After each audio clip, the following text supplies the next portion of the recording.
Good afternoon and welcome to our Midday Mull for Thursday the 25th of June. As I was reading the Bible during this midday prayer, I was again reminded of what a remarkable book it is.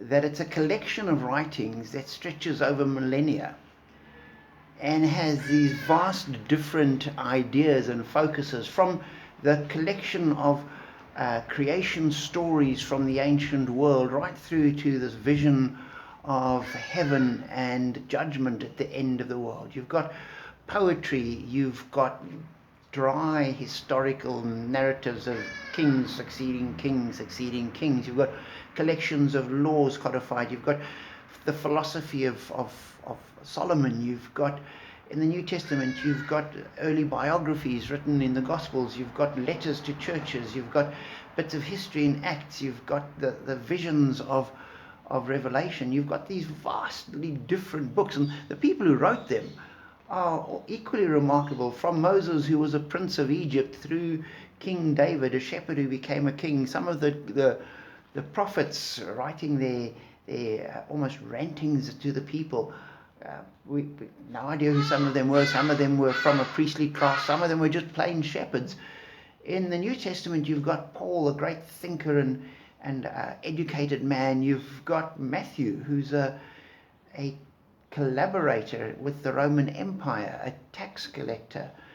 And we all know what happened to the collaborators in places like France and Holland after the Second World War.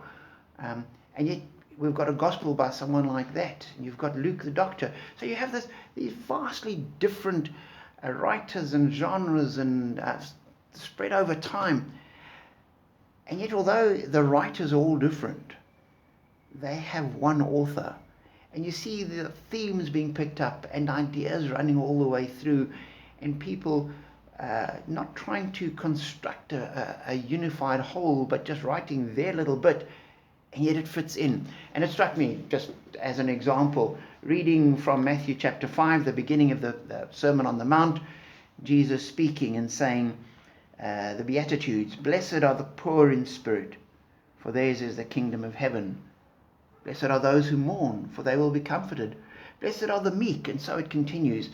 And Isaiah in chapter 57 and verse 15 writes, "For this is what the high and holy one says, he who lives forever, whose name is holy. I live in a high and holy place, but also with him who is contrite and lowly in spirit, to revive the spirit of the lowly and to revive the heart of the contrite." And here you have the same idea of the lowly, the contrite, the poor, and the meek being the focus of God's attention. And so that's an encouragement as we read the scriptures and just try and hold on to them, say there's something there. And that is always an encouragement to me. And then just the thought of God on the side of the poor and the lowly and the meek. God on the side of people like us, which is always an encouragement. So hold on to the scriptures. Know that they are given to us by God.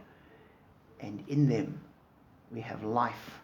In them we have food. In them we have living water. So hang on to them and be blessed.